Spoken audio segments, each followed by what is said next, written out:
Here's my greenhouse. Inside of it, I have some rosemary, a few different types of succulents, and I have a Mimosa pudica, the sensitive plant. Curls up when you touch it.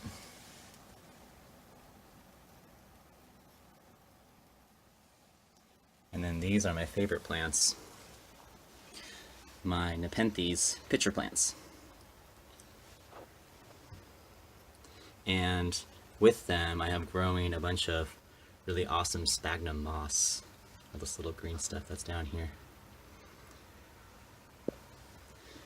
Down below, I have really nice bromeliad, another one of these guys.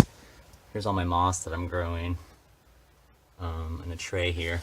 And then back here I have some air plants that seem to be doing really well in here too.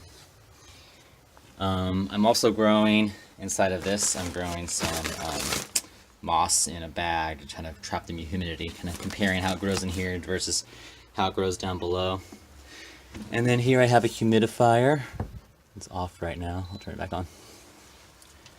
But it keeps the nice humidity in here, so I can see my temperature humidity gauge right now. Humidity is a little low, I prefer it to be around 75–80%, so. Oh, and here I'm going to start some peppers. Also, the walls of this are lined with mylar to reflect the light.